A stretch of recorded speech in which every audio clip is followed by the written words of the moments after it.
বন্ধুরা, দিনের পর দিন কেটে যাচ্ছে, তোমাদের জবা গাছগুলি কি সঠিকভাবে বৃদ্ধি হচ্ছে না? বিভিন্ন ধরনের খাবারকে প্রয়োগ করছো, তাও গাছে সঠিকভাবে ফুল আসছে না। তো বন্ধুরা, এই সময় আমাদের জবা গাছগুলিকে সঠিকভাবে বৃদ্ধি করতে হলে, গাছে প্রচুর পরিমাণে ফুলকে পেতে হলে, গাছের পাতা হলুদ হয়ে যাওয়া, কুড়ি ঝরে পড়াকে বন্ধ করতে হলে এই জিনিসটি আমাদের জবা গাছের মধ্যে প্রয়োগ করতে হবে।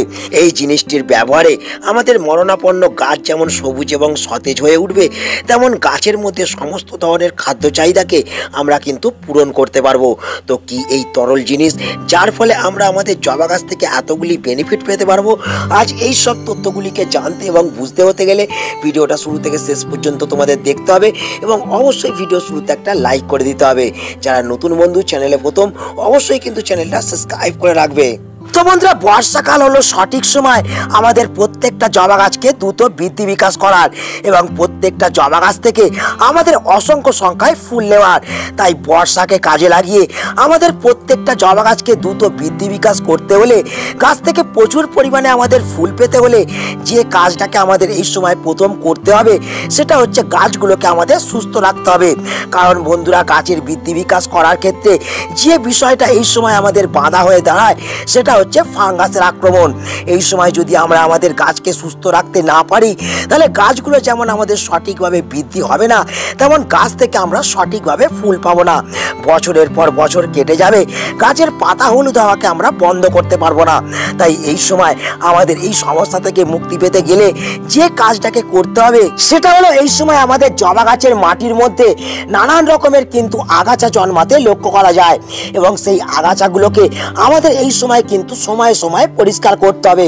তার সঙ্গে সঙ্গে এই যে দেখতে পাচ্ছ শুকনো গাছের পাতা আমার মাটির মধ্যে ঝরে পড়ে আছে, এই শুকনো পাতা গাছের মাটির মধ্যে যখনই ঝরে পড়ে থাকবে, তখনই কিন্তু আমাদের পরিষ্কার করতে হবে। কারণ এই পাতা বর্ষার জল পেয়ে কিন্তু পচতে আরম্ভ করবে এবং এই পচা পাতা থেকেই আমাদের গাছের মাটিতে এবং শিকড়ে ফাঙ্গাসের আক্রমণ হতে শুরু করবে।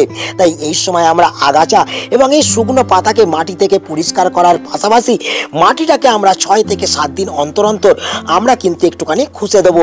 এর ফলে যেটা হবে, গাছের মাটি ভুরভুরে থাকবে, গাছের মাটি তাড়াতাড়ি শুকিয়ে যেতে আরম্ভ করবে, সঠিকভাবে মাটির মধ্যে অক্সিজেন এবং বাতাস চলাচল করতে পারবে।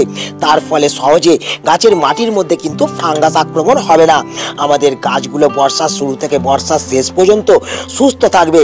তো বন্ধুরা, এই মাটি খুঁজে দেওয়া ছাড়া বা মাটিকে পরিষ্কার পরিচ্ছন্ন রাখা ছাড়া আমাদের যে জিনিসটাকে এই সময় গাছের মাটির মধ্যে প্রয়োগ করতে হবে, সেটা হলো বন্ধুরা এটা। তো বন্ধুরা, আমার হাতে যে জিনিসটা তোমরা দেখতে পাচ্ছ, এটা হলো ফাঙ্গিসাইড পাউডার। এই সময় আমাদের কিন্তু যেসব কন্ট্যাক্ট ফাঙ্গিসাইড আমাদের আছে, সেই সব ফাঙ্গিসাইডকে কিন্তু আমরা এরকম 2 থেকে 3 গ্রাম প্রত্যেকটা টবের মাটির মধ্যে 10 দিন অন্তর অন্তর ছড়িয়ে দেবো। এক্ষেত্রে যেটা হবে, গাছের মাটি কিন্তু ফ্রেশ থাকবে, কোনো ধরনের ফাঙ্গাস এবং ব্যাকটেরিয়া মাটিতে এবং গাছের শিকড়ের মধ্যে আক্রমণ করতে পারবে না। যদি তোমাদের কাছে এই ফাঙ্গিসাইড পাউডার না থাকে, সেক্ষেত্রে তোমরা বাড়িতে থাকা হলুদকেও প্রত্যেক 7 দিন অন্তর অন্তর গাছের মাটিতে কিন্তু ব্যবহার করে দেবে। এর ফলে গাছের মাটি ফ্রেশ থাকবে, গাছের মাটির মধ্যে কেঁচো, কেন্ন, কৃমি, পিঁপড়ে এবং নানান ধরনের ফাঙ্গাস এবং ব্যাকটেরিয়ার আক্রমণ কিন্তু হবে না।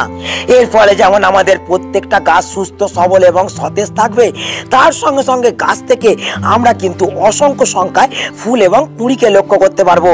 তো বন্ধুরা, এই তো ছিল আমাদের প্রথম একটা কাজ। এরপর চলো দেখে নি 2 নম্বর কোন কাজটা এই প্রবল বর্ষাতেই আমাদের জবা গাছের মধ্যে করলে জবা গাছগুলোকে আমরা সুস্থ রাখতে পারবো এবং গাছ থেকে আমরা অসংখ্য সংখ্যায় ফুলকে পেতে পারবো। তো বন্ধুরা, এই সময় যে 2 নম্বর প্রশ্নটা তোমরা আমাকে সকলেই বারবার করছো, যে নানান রকম পরিচর্যা তোমরা তোমাদের জবা গাছের মধ্যে করছো, কিন্তু জবা গাছগুলোকে তোমরা সঠিকভাবে বৃদ্ধি করতে পারছো না, জবা গাছের মধ্যে নতুন নতুন ডালপালা এবং পাতা আসছে না। তো বন্ধুরা, শুরুতেই আমাদের একটা কথাকে মাথায় রাখতে হবে, এই বর্ষাকাল যেমন আমাদের জবা গাছের মধ্যে প্রচুর পরিমাণে ফুল আসার সময়, তেমন জবা গাছগুলোকে একটা নতুন শেপ দেওয়ার সময়। তো বন্ধুরা, এইখানে যে জবা গাছটাকে তোমাদের দেখাচ্ছি, দেখো তোমরা দেখতে পাচ্ছ এই গাছটা কিন্তু কি সুন্দর ঝাঁকড়া হয়েছে এবং প্রত্যেকটা ডাল থেকে গাছটার কিন্তু তোমরা কুঁড়ি এবং ফুলকে লক্ষ্য করতে পারছো। তো বন্ধুরা, এই সময় আমাদের প্রত্যেকটা দুর্বল হয়ে পড়া এবং বৃদ্ধি বিকাশ না হওয়া জবা গাছকে আমাদের দ্রুত বৃদ্ধি বিকাশ করতে হলে, গাছগুলোকে ঝাঁকড়া করে তুলতে হলে এবং একটা সুন্দর শেপ আমাদের জবা গাছগুলোকে দিতে হলে যে 2 নম্বর কাজটা আমাদের এই সময় করতে হবে, সেটা হলো আমাদের কিন্তু জবা গাছগুলোকে একটু প্রুন করতে হবে। তোমরা এইখানে যে জবা গাছটা দেখছো, তোমরা দেখো সঠিকভাবে যেমন জবা গাছটা বৃদ্ধি হচ্ছে না, তেমন প্রচণ্ড দাবদাহে জবা গাছের পাতা কিন্তু কুঁকড়ে যেতে আরম্ভ করেছে এবং গাছটার সৌন্দর্য ধীরে ধীরে কিন্তু নষ্ট হতে শুরু করেছে। তাই এই রকম গাছ যদি আমাদের কাছে থেকে থাকে, এই সব গাছকে আমাদের পুনরায় বৃদ্ধি বিকাশ করতে হলে এবং গাছটাকে সুন্দর একটা শেপ দিয়ে আমাদের ঝাঁকড়া করে তুলতে হলে গাছের কিন্তু প্রুনিংটা আমাদের এই সময় করতে হবে। তো এই সময় আমরা কিভাবে প্রুনিং করব? তো বন্ধুরা, প্রুনিং করার জন্য আমরা কিন্তু এখানে একটা সুন্দর কাটারকে ব্যবহার করেছি। অবশ্যই তোমরা যে জিনিসটাকে দিয়ে এই সময় প্রুন করবে সেটাকে কিন্তু স্যানিটাইজটা করে নেবে আগে, এবং এর সাথে সাথে আমাদের এই সময় কিন্তু যেখান থেকে পাতা কুঁকড়ে যেতে আরম্ভ করেছে কিংবা প্রত্যেকটা গাছের ডগার অংশকে আমাদের কিন্তু সফট প্রুন করে দিতে হবে। তোমরা এখানে দেখতে পাচ্ছ আমি কিন্তু প্রত্যেকটা ডগাকে কিন্তু কেটে দিচ্ছি। এর ফলে যেটা হবে, আমাদের এই কাটা অংশ থেকে যে ডালগুলো বৃদ্ধি হতে আরম্ভ করেছে, এই ডালগুলো কিন্তু দ্রুত বড় হতে আরম্ভ হবে এবং পাতাগুলো কিন্তু পরিষ্কার চকচকে হবে। গাছের পাতা কুঁকড়ে যাওয়ার যে সমস্যা আমরা লক্ষ্য করতে পারছিলাম প্রচণ্ড দাবদাহে, সেই সমস্যাটা কিন্তু আমাদের গাছ থেকে চিরতরে দূর হবে। এর সাথে সাথে দেখো আমার এইখানেও কিন্তু একটা ডাল আননেসেসারিভাবে বৃদ্ধি হতে আরম্ভ করেছে। আমরা কিন্তু এই সব ডালকে কখনোই রাখবো না, দেখা মাত্রই কিন্তু আমরা ডালগুলোকে কেটে ফেলবো। এর ফলে যেটা হবে, আবার কিন্তু পুনরায় গাছগুলো বৃদ্ধি বিকাশ হতে শুরু হবে এবং গাছ থেকে আমরা যেমন নতুন নতুন ব্রাঞ্চেস পাবো, তেমন গাছের থেকে আমরা কিন্তু আবার পুনরায় ফুল পেতে শুরু করব। তো বন্ধুরা, এই তো ছিল আমাদের 2 নম্বর একটি কাজ। এরপর চলো দেখে নিই আমাদের জবা গাছের মধ্যে 3 নম্বর কোন কাজটাকে করতে হবে। তো বন্ধুরা, এই সময় তোমরা যে 3 নম্বর কমপ্লেনটা আমাকে বারবার করছো যে তোমাদের জবা গাছের মধ্যে তোমরা নানা রকমের পরিচর্যা করছো, কিন্তু জবা গাছের পাতা হলুদ হয়ে যাওয়া এবং জবা গাছের কুড়ি ঝরে পড়ার সমস্যাকে তোমরা কিছুতেই দূর করতে পারছো না। কিভাবে এই সমস্যা থেকে তোমরা মুক্তি পাবে, এই নিয়ে কিন্তু তোমরা সকলেই চিন্তিত হয়ে পড়েছো।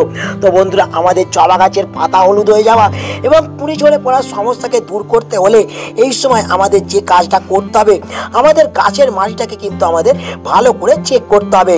আমাদের গাছের মাটি যদি সবসময় ভিজে ভিজে থাকে, সেক্ষেত্রেও যেমন গাছের পাতা হলুদ হয়ে ঝরে যাবে, এবং গাছের মাটি যদি শুকিয়ে খটখটে হয়ে যায়, সেক্ষেত্রেও কিন্তু গাছের পাতা এইরকম হলুদ হয়ে যাবে।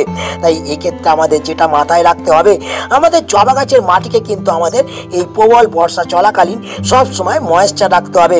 অতিরিক্ত যখন বৃষ্টি পড়বে, বৃষ্টি থেমে যাওয়ার পর মাটি যখন ময়েশ্চার হয়ে যাবে, তখন মাটিকে কিন্তু খুঁজে দিতে হবে এবং প্রয়োজন মতন আমাদের গাছের মধ্যে কিন্তু জল প্রয়োগ করতে হবে। আমরা গাছের মাটিতে যেমন অতিরিক্ত পরিমাণে জল প্রয়োগ করব না, তেমন গাছের মাটির মধ্যে আমরা কিন্তু কম জলকেও প্রয়োগ করব না। এইভাবে যদি আমরা জল প্রয়োগকে কন্ট্রোল করতে পারি, তবেই কিন্তু আমাদের জবা গাছের পাতা এইরকম সবুজ চকচকে থাকবে। গাছ থেকে আমরা প্রচুর পরিমাণে কুড়ি পেতে পারবো এবং কুড়ি ঝরে পড়ার সমস্যা আমাদের গাছ থেকে কিন্তু চিরতরে বিদায় নেবে। তো বন্ধুরা, এই কাজটা যদি আমরা করতে পারি, আমরা বর্ষার শুরু থেকে প্রায় শীতের শুরু পর্যন্ত আমরা প্রত্যেকটা গাছ থেকে ভরে ভরে কিন্তু ফুল পেতে পারবো। তো বন্ধুরা, এই তো ছিল আমাদের 3 নম্বর একটা টিপস। এরপর চলো আমরা দেখে নিই জবা গাছে এই সময় 4 নম্বর কোন কাজটা করতে হবে। তো বন্ধুরা, এই সময় যে 4 নম্বর প্রশ্নটা তোমরা আমাকে সকলেই করছো যে তোমাদের জবা গাছের মধ্যে তোমরা নানান ধরনের খাবারকে প্রয়োগ করছো, কিন্তু তার সত্ত্বেও তোমাদের জবা গাছ থেকে তোমরা সঠিকভাবে ফুল পাচ্ছ না। তো বন্ধুরা, আমাদের একটা কথাকে সবসময় মাথায় রাখতে হবে, নানান রকম খাবারকে প্রয়োগ করা ছাড়াও আমাদের জবা গাছের মধ্যে এমন কিছু পুষ্টিমৌলের প্রয়োজন হয়, যেটা না পেলে আমাদের জবা গাছ কিন্তু সঠিকভাবে আমাদের কখনোই ফুল দেয় না।